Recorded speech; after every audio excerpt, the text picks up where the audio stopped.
Andrew Wakahiu from the President's Delivery Unit. Good morning. Good morning, Eric. How are you? Very well. Thank you very much for delivering yourself to the studio.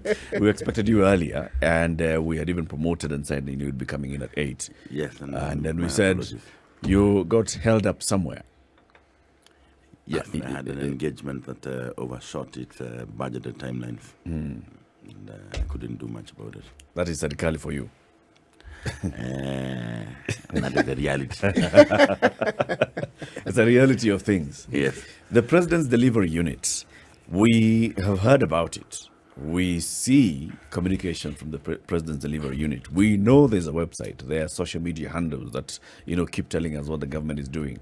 Hashtag the portal, hashtag GOK delivers, check out, our work on the portal. What does this unit do? The President's Delivery Unit is a center function of coordinating all the entities across the government to enable seamless delivery, timely delivery of government programs and projects. Basically, what we do is, there are various reasons why projects don't get delivered. And the biggest amongst the various reasons is basically about relationships. People talking at each other rather than talking to each other. Government bureaucracies communicate a lot through letters. And a letter doing the round can take a month, while it is just easier to get the sender of the letter and the recipient of the letter into the same room, and the solution is found in 10 minutes. And that is basically what the President's Delivery does. It builds relationships amongst different players in government. Where necessary, of course, building these relationships is not always painless. So where necessary, sometimes we need to give in a push. Second thing that we also do is we have a team of highly experienced people, young, very intelligent people. And what we then also do is to propose what we would call novel solutions to everyday problems. And that's also seen by a lot of government entities as the go-to person for solutions. That's what I would say we do in a nutshell. Am I hearing you say that this is sort of the one that makes the wheel that's government keep turning or turning faster? Is it like making the civil service deliver better? It is one. I would not say it's a wheel. What I would actually say is that the PD is a lubricant. The wheels are there, the ministries and the other government departments. They turn on each other. But for the efficiency of movement, we know gears move better when they are well lubricated. The PDU is the all-important lubrication. And sometimes also the little energy, extra energy required to the motors to keep the gears moving faster and stronger. We basically remind people of their obligation to Kenyans, and their obligations to the government, their obligations to the president. And more importantly, we remind them that they have to do it in a way that demonstrates that they want to do it. To deliver within certain timelines as well. True. Those that have been declared. There's been something that we've been doing since the beginning of the year. We have been waiting for the end of March, and it still hasn't arrived. And this is because there are some things that people who work for the president have advised the president, and the president has come out now to openly state in public that some things would happen by the end of the first quarter. Number one, the lowering of power bills. First, he had announced that you'd have a 33% reduction of cost of power by December. Then on Jamhuri Day, he said 15% by the end of the month, and a further 15% by the end of the first quarter. And then there was when he went to inspect progress of the construction of the expressway in December, shortly after Christmas, he said, I have been told and I've been assured and I can see that this road will be complete and I'll be able to launch it in March. In fact, launch the section from Machakos Junction to Rironi, the Maimahiu Junction, and then also unveil the next project, which will be starting from Rironi going all the way to Mau Summit. So the reason we say we are not yet out of March is because, well, those things haven't happened, Andrew. So is this something that is in the calendar of PDU? Are we on the same date? Like, because us guys are on the 2nd of March. All right. On my calendar, it's 2nd of June. And a lot of those things that were to be delivered have been delivered, that you have mentioned. Actually, to come here, I've used the expressway. It's open to the public. And, when the president says that he will launch the road in March, it is the intention that he has declared. He has declared an intention that I will open this road in March. It is not always that the intentions are met. And that is where the PDU does come in, where we were supposed to do it in March. Why haven't we done it? What are the challenges that we are coming across? Because a lot of these things are around challenges. What are the challenges? How do we resolve those challenges? One of the challenges that we had that had a significant delay on the expressway was this building where I'm in right now. Because the way the building is done would have required, if you remember, in the very initial design, it would have required for acquisition of the land on which this building sits in. And then it didn't seem to be feasible. So what then it called for is for a redesigning of the road. So, when you give timelines, you base the timelines on certain environmental factors. And then this shifts. And when they shift, then timelines also shift. So our work is to make sure that though the timelines shift, they do not shift to such an extent that they then even stop the delivery of the project. Okay. So the expressway is open right now. It is in use, and I've actually used it to come here. I liked Ndu when you just said, when you're giving the traffic update, I picked out something that you said that, Mombasa Road seems to be behaving. I like your choice of words. Mombasa Road seems to be behaving for the last 3 weeks. Mombasa Road is not behaving for the last 3 weeks. Mombasa Road has been made to behave. Things don't happen. They are made to happen. Mombasa Road has been made to happen, to behave for the last 3 weeks. And why is it behaving? Because the expressway has been open for the last 3 weeks or thereabouts. So there is that division of traffic between what we are calling downstairs and upstairs. And that is why Mombasa Road is behaving. So to answer your question, when the president says from wherever he is that the road is on use from Saturday, that is a launch. Kenyans' perception of a launch is where you have all those glares and everything. Of course. But what we know is that launch means start using. Okay. Can I ask you a question then, Andrew? So when there's public intention has been expressed publicly, what happens is that it births an expectation, right? Now, in the event that this expectation is not fulfilled or is not met, then you give birth to another baby, what is called frustration, right? So that happens. Maybe we can, step off the expressway and then look at electricity bills, for example. When we were told that, December such and such would happen, all right.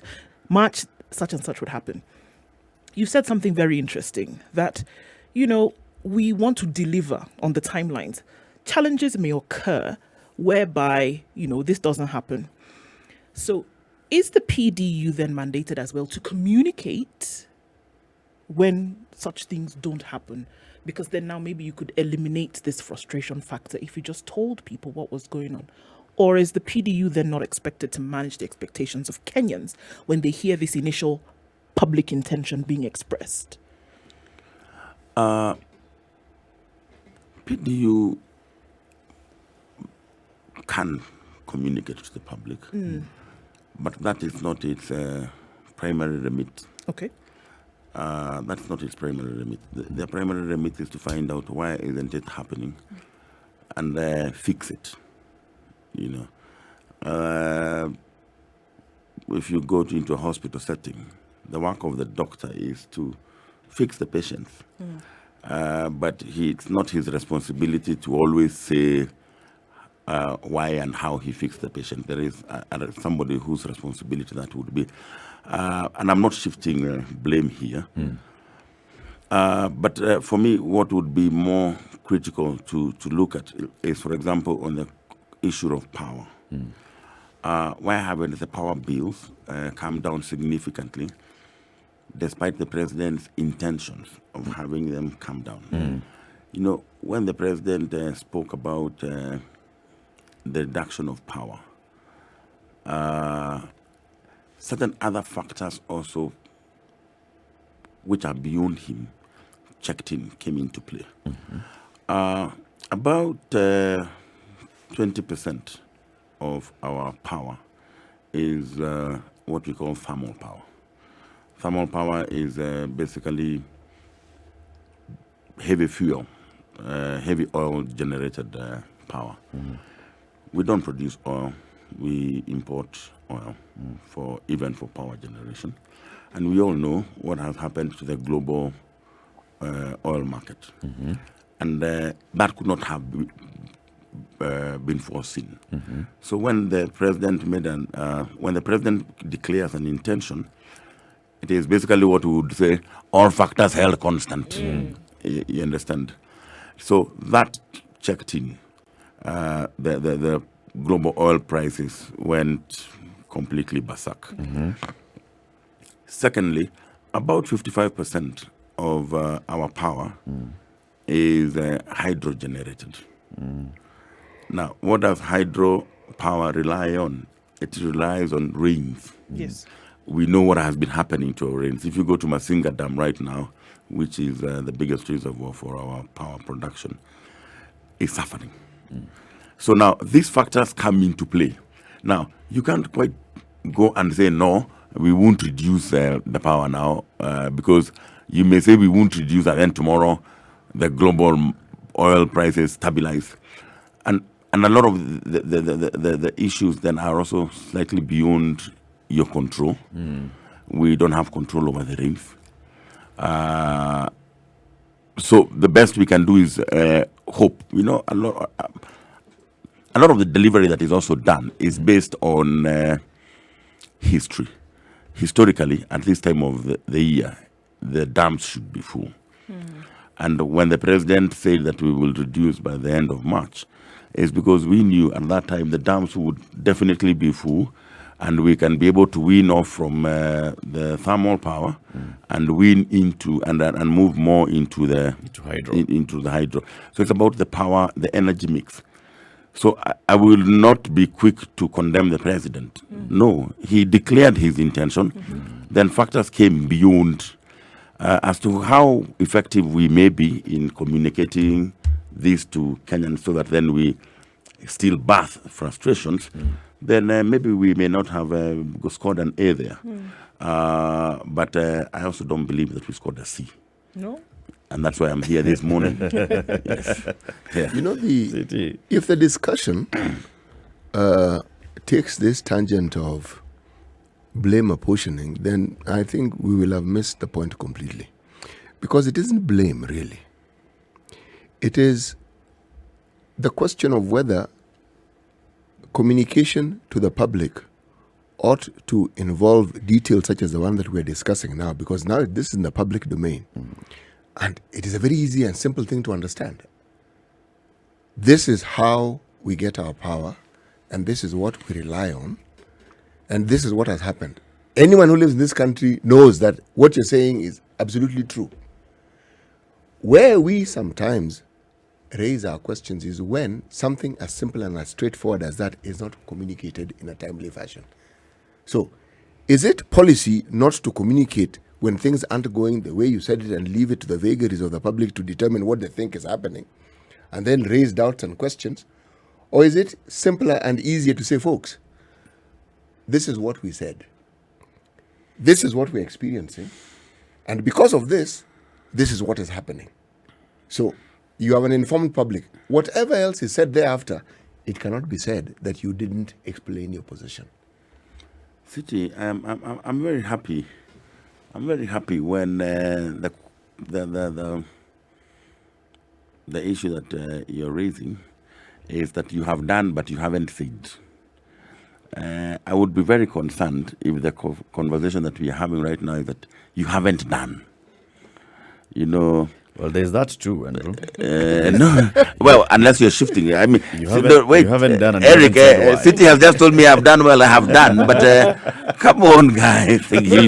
Yeah. Actually, So in this, the conversation as to whether we are very effective in saying when we are doing well, or saying when we are not doing too well, is a living conversation. It's a real conversation, and I believe that we could do better. We could definitely we could do better in communicating. We could do better in our relationship with citizens. I mean, it is one of the things that the President Kenyatta has been very categorical with their public servants. When members of the public demand for information from you or ask questions, answer them. You're duty bound to answer them. But I mean, and if it goes in the process of you answering them, it goes south, go back and answer again and again and again and again. He doesn't shy off answering questions when they are asked to him, as long as it is constructive.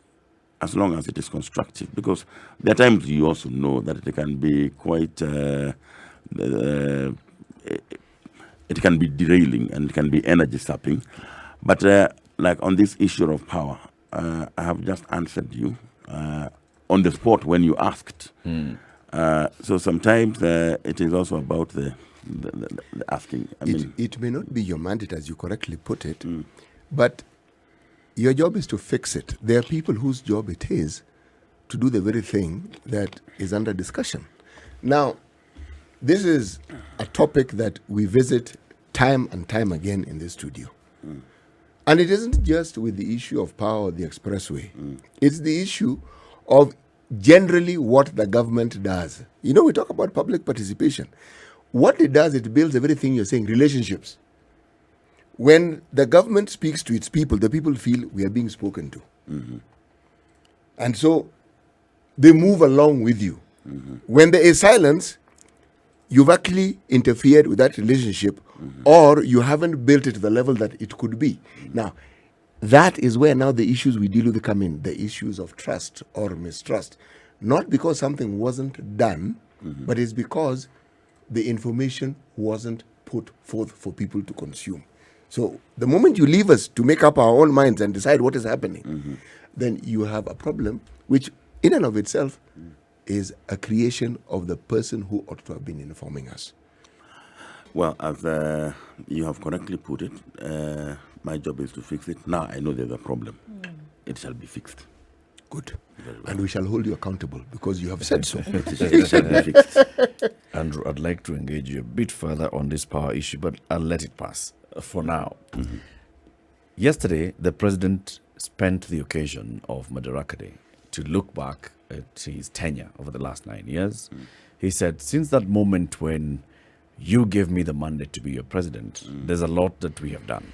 And he went ahead now to list the things that he has done. And he said, let's not even focus on the what and the how. Let me tell you the why.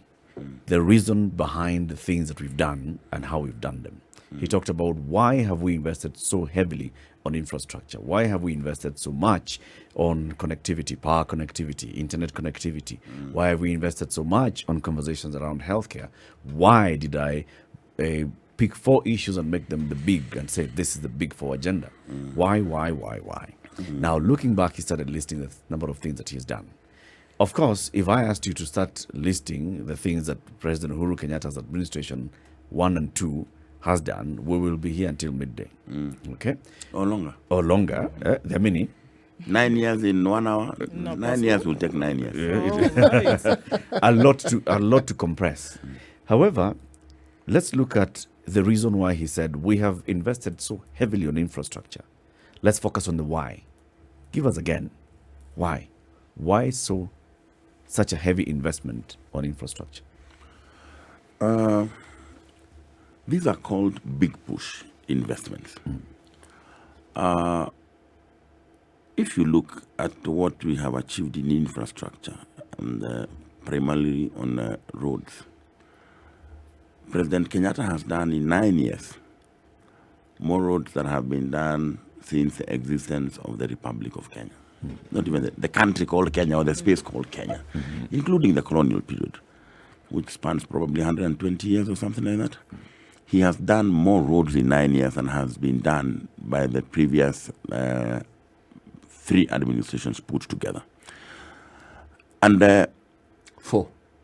4, you're right. Including the colonial one, yes. And maybe 5, including the pre-colonial one. Yes. It's because every other thing that you will do for development in this country has to be bedrocked on infrastructure.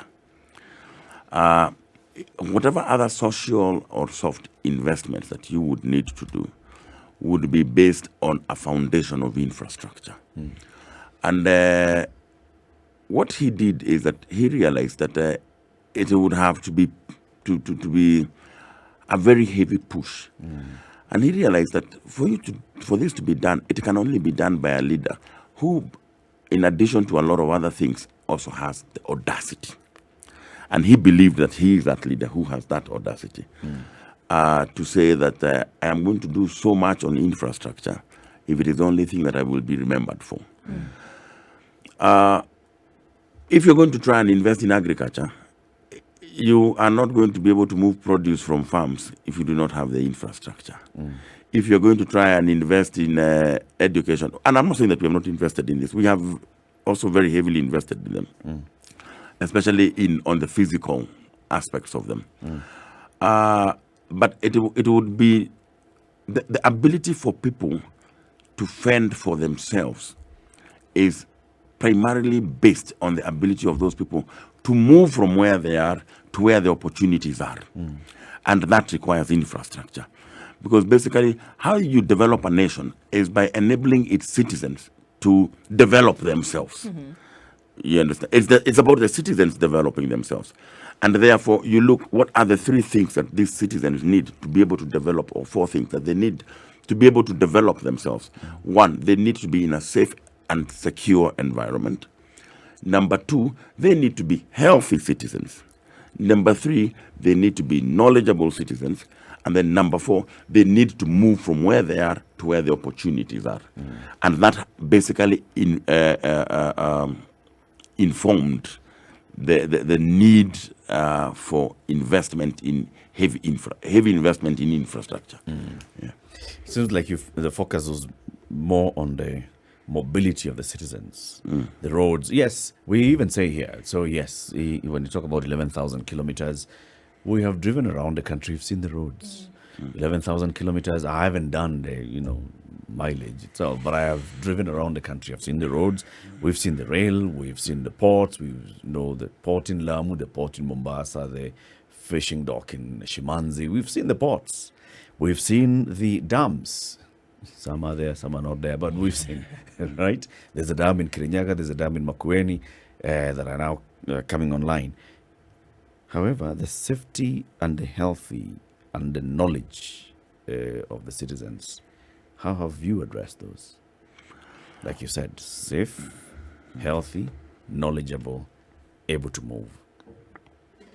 Now, starting off with the safety. When President Kenyatta came in, the biggest threat to investment and the existence in our country then was terrorism. And the government has invested very, very heavily in the war against terrorism. We have employed more people. We have trained them better. We have modernized the equipment. We have built relationships with international intelligence organizations, and these things are very expensive. The investment sometimes cannot be enumerated in Kenya shillings, but it can be seen in the outcomes. The last time we had a terrorist, before that, the word terrorism is not on the mind of Kenyans now. It's not right on the lips to speak, because it is really not an existing problem. The threat is still there, but it has been subdued and neutralized, because there has been very heavy investment in that. So that was largely on the external side of security and safety. But internally, the biggest threat to security and safety is the political environment, the stability of the political environment. And this is what informed the handshake between Uhuru Kenyatta and Raila Odinga. The handshake was premised on President Uhuru Kenyatta's desire to provide a safe and secure environment for Kenyans to develop themselves. Externally, it is about terrorism and those other aggressions. Internally, the biggest threat is not even the crimes that we have in Kenya. Really, when you compare it with other developing nations that we have, it's not a big deal. If you leave this studio at 10:30 city, you're almost like 100% guaranteed you'll get home. You understand? If your children leave your house in the morning and they're going to school, you almost have 100% guarantee that they will come home in the evening for dinner. Those small things that people take for granted is probably what we would call the criminal deterrents of the criminal elements of security. But the real threat to security in Kenya is the political environment.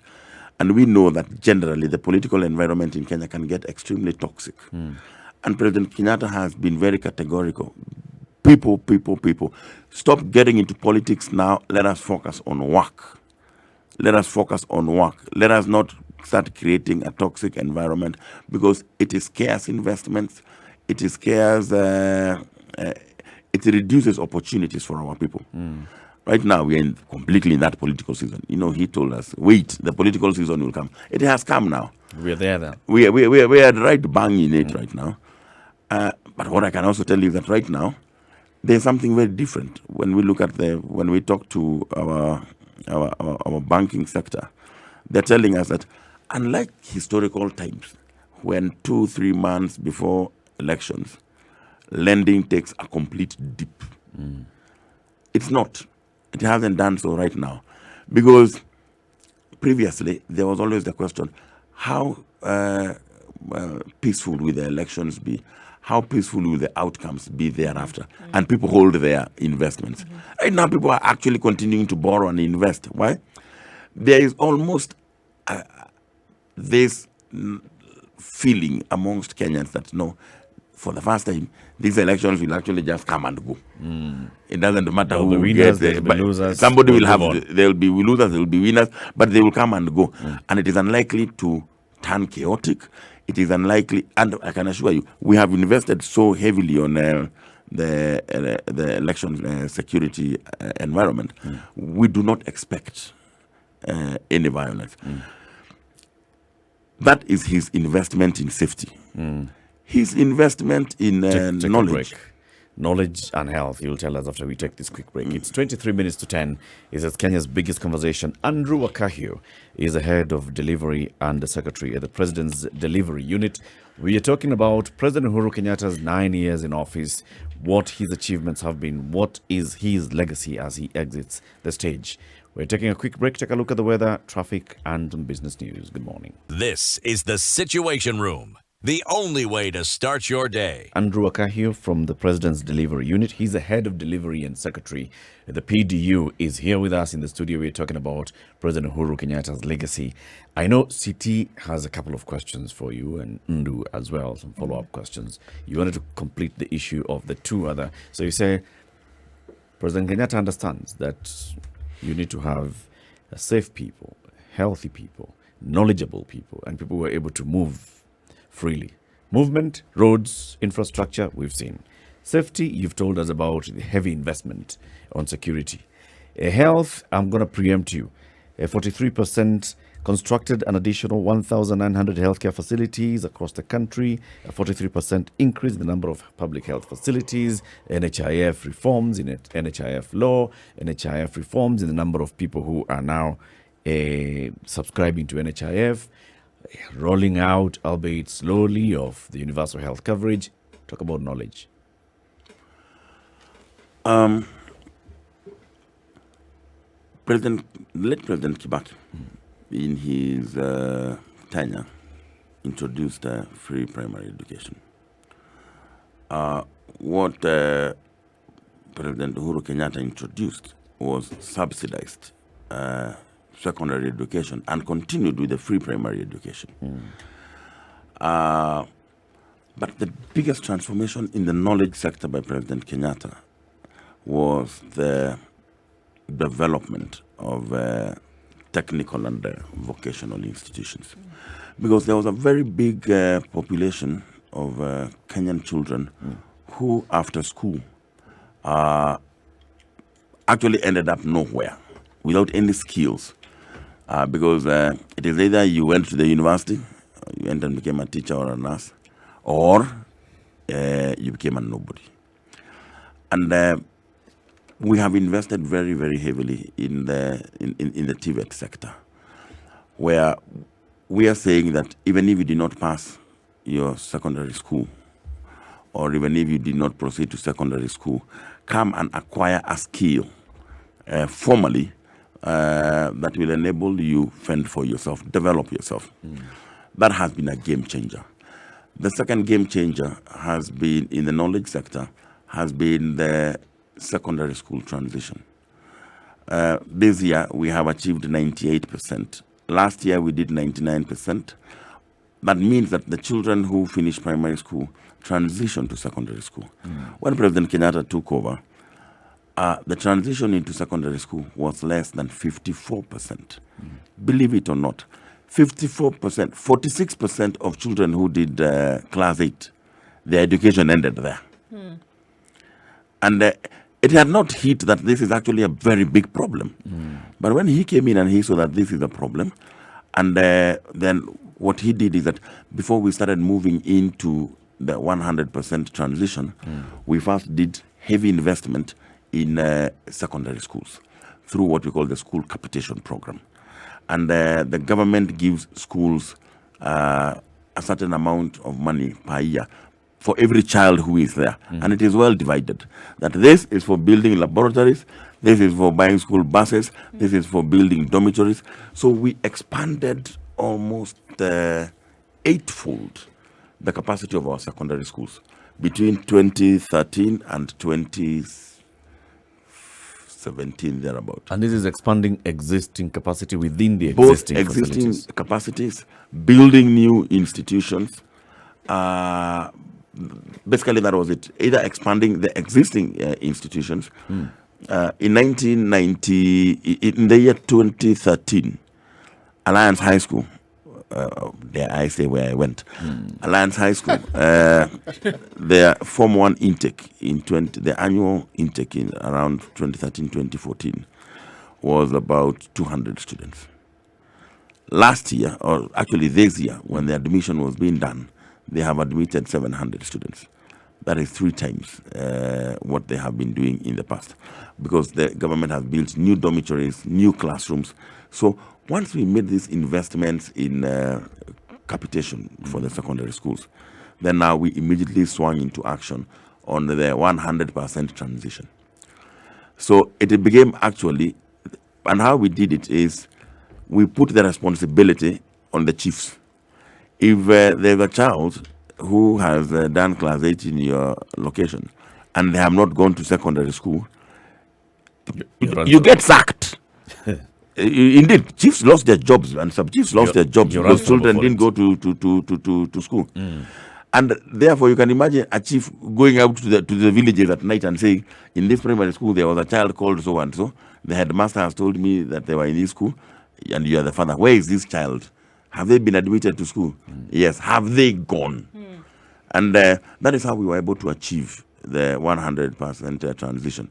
If you remember, in 2018, all cabinet secretaries, all principal secretaries, all senior government officials were sent out. All of you for 1 week, none of you should be in your offices in Nairobi, and I want you to give me a report. These are the counties you have been given. I want you to give, the president now is telling them, I want you to give me a daily report. How many children in that county have not gone to Form 1, and where are they? They must be accounted for. We had some girls who were not attending because, you know, what normally happens after primary school, a lot of girls, our girls were also getting pregnant. And it became government policy. No, being pregnant does not mean being stupid. You go to school. You're not a failure because you got pregnant. You are going to secondary school. Deliver your baby and go to school. And you know, it is a minister's job. It's a PS's job. I went to Nyeri County, and I had to go looking for people in their villages. Go to school, go to school, go to school. So that transition into secondary school has made a big difference in this country. And the investment in the TVETs has made a big difference in this country. The other third heavy investment we have made in education is through the Higher Education Loans Board. If you notice, a lot of President Uhuru Kenyatta's investments have been very strategic. Instead of going to expand the universities, what he did is he expanded the Higher Education Loans Board environment. So that now, even children who are not in public universities are able to access government loans to pay for their education. Even children who are in polytechnics qualify for help. Those who are in TVETs, the technical and vocation institutions, don't pay. It's free of charge. Because you may have all this infrastructure, but then people are not able to afford the education. Sure. So he focused heavily on both on the infrastructure, but also on the affordability. And that is, those three, I would say, have been the game changers in the knowledge of our citizens. I'm interested to know, Andrew, the monstrosity that is government that has to then deal with the delivery of some of these things, whether they be pronouncements of the president, or whether they be things that come about as a result of consultation, active consultation across the board. Say, look, these are the things I want to focus on, and says we're going to do 1, 2, 3, or you know, the technocrats come together and say these are then what we should focus on. Then you can then go ahead and say deliver. Government being so big in its operation, how then do you coordinate between what has been said and agreed upon that needs to be done and then bringing everybody to account? You see this way you talked about going and dealing with the chiefs and the ngaos and making sure everybody goes to school. How then do you make sure that within a thread, in terms of performance, these things are actually done and delivered? Governance. Governance. You know, sometimes there are things that you call master strokes or strokes of genius.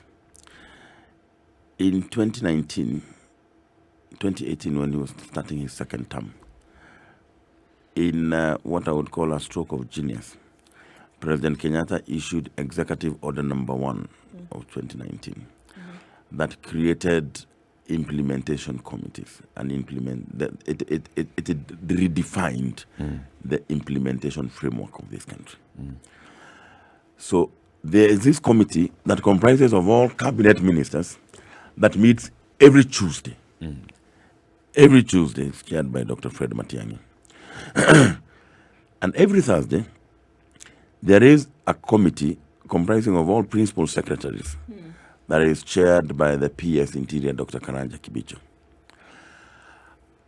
Every Wednesday, in every region, Kenya has 8 regions: Coast, Northeastern, Eastern, Central, Nairobi, Rift Valley, Western, and Nyanza. In every region, we have what the head of a region is called the regional commissioner. Every Wednesday, the regional commissioner has a meeting with all government employees, senior government employees in his region. Every Friday, the county commissioner has a meeting with all senior government officials in his county. And the agenda is just one, development projects. So what used to happen and where things used to fall into through the cracks is that a contractor who is doing a road somewhere in Kibwezi, he's only answerable to the resident engineer, and the resident engineer is based in Nairobi. So he knows this engineer is going to take 3 months before he comes here. Coming to do the inspection. Yes. And he'll tell me when he's coming. Yes. But now, this contractor is actually being held to account by a very different infrastructure. There is a DC, a deputy county commissioner, who is the DC of where the road is being done. And he's one who has been told, when the road is launched, he is given the Gantt chart for this road. So we want you to be reporting every Friday to the county commissioner on this road. And the county commissioner every Wednesday goes to report to the regional team on what is happening. And then every Thursday, the regional teams come and report to the committee of PSs. Now, because all the PSs are in one room, and the regional commissioner comes and says that, this road is stuck because Kenya Power, there are some poles they are supposed to move, and they haven't moved them. Then the PS for Energy is there. Calls the MD of Kenya Power on the spot. Can you send some people to Kibwezi to go and look at this road? And by tomorrow morning, I want you to send me photos showing that those power posts have been removed. And they get removed. Now, that stroke of that coordination framework is what has made President Kenyatta be able to deliver what he has delivered. If you were to assess it, that master stroke, how much has it delivered percentage-wise? Okay. Let me first give it to you in absolute numbers. The number of projects that the committee of PSs have gotten that were stuck, that they have now unstuck, were 2,904. 2,900 projects whose value was probably, I think, about 1.2 trillion that were stuck. In 2018? Yes. Those that they are not able to deal with, they escalate to the cabinet. And cabinet has dealt with 1,300 and something projects. So what gets to the president for his decision are probably maybe like 60, 30, 20, 15% or thereabout, maybe 15%. But then also, President Kenyatta is a slightly different entity because he is a project manager in most of these projects. This expressway here, we had meetings with him every Saturday. From the day it was launched, as long as he's in the country, everybody who is involved in delivery of this, we go to State House and we say, where are we? Where are you stuck? Oh no, Treasury has delayed in this, giving this approval, giving. Waziri Treasury, are you here? Yes. Which letter is required? This, why hasn't it been done? Because the AG has not given something. AG, where are you? Yeah. When are you giving that clearance? It will be done in the next 30 minutes. Okay. So, Nyinyi wote, none of you, I'm leaving. I'm going out for a meeting somewhere. I'll be back in another 1 hour. So, you all sit here. By the time I come back, wewe ukuwa umeandika hiyo barua, wewe ukuwa ume-receive, wewe ukuwa ume-act, and the clearance imepatiano. Sawa? Yes. 1 hour later, you are sending him on WhatsApp. Clearance gotten. Okay. Contractor is happy. Andrew, this is fantastic to hear these things that can happen like this. So I think the question then becomes, if such things can happen with such speed and alacrity and coordination, can it not be then replicated across board to other things, such as what we started this conversation with in the very beginning? It has been done. It has been done. From where I sit, it has been done successfully. When I listen to Kenyans out there, I've not had anyone having any doubt that President Kenyatta has delivered on his mandate. In fact, the conversation from our pundits, because they realized that this development conversation cannot be on the table. We are not winning this one. Now they had to look for other ways of bringing other conversations. Or you did it at a heavy price, you borrowed, or you threw some of us out, that kind of a thing. To shift those conversations. You did it, but it is only for the benefit of a few. I've had people saying, fine, umejenga barabara, but hatutakula. Tutakula barabara. And you can tell this fellow who is saying that, or someone says, mi sina gari. hata hii barabara hainisaidii. And I met a fellow like that, and I asked him, but do you have a wife? Yes. Akona mtoi. I have 3 children. How old is the last one? Is 2 years. When were they born? Where were they born? They were born in Kenyatta. How did they go to Kenya? How did your wife go to Kenyatta, and how did they? Walienda na matatu. So on which road did that matatu go? Kwa sababu nasema hiyo barabara haikusaidi. We were discussing that Kenyatta Hospital, Mbagathi Loop Road, and they were like, how? Now, the conversation has always now, in terms of development, has been answered. Ndu. You know, I can see you trying to look for questions to ask on development. They're not there. There are very But many There's questions. very many questions. However, we've run out of time. What we'd like to do, Andrew, is now here publicly. We want to invite you again. Come back so that we actually now continue in looking into the 9 years of President Uhuru Kenyatta as he exits office. It's important that we have this communication, like you've said, for people to understand what has been done, why it has been done, how the benefits will be realized. There are people who are not seeing the direct benefits. We need to start seeing the direct benefits. And I think it's important that we continue having these conversations. Anytime you invite me, I'm available. Anytime, eh? Anytime. Okay. Just give me, Please tell go me back, talk to the Deputy County Commissioner, wherever he's concerned, and the County Commissioner, and then the Regional Commissioner for Nairobi. Ngong Road, from Junction to Karen, Nice. it's a death trap. Oh, yes. Actually, as you noticed, for the last 3 weeks, Kura has been on site. You know, there were all those places where there were those U-turns. Yes. Because the death traps were actually on the U-turns. If you notice, they have really, they're on site even now as we speak. On the U-turns, on the street furniture, and on the street lighting. Those are already ongoing on Fongong Road. The outcry was there. I have used that road before. I have been my wife has been a victim on that road, believe you me. So I know that the contractor is right now on site to fix the street furniture, the U-turns, and the street lighting on Ngong Road. Okay. Come So again. I don't need to talk to the RC. It is already on site. Okay.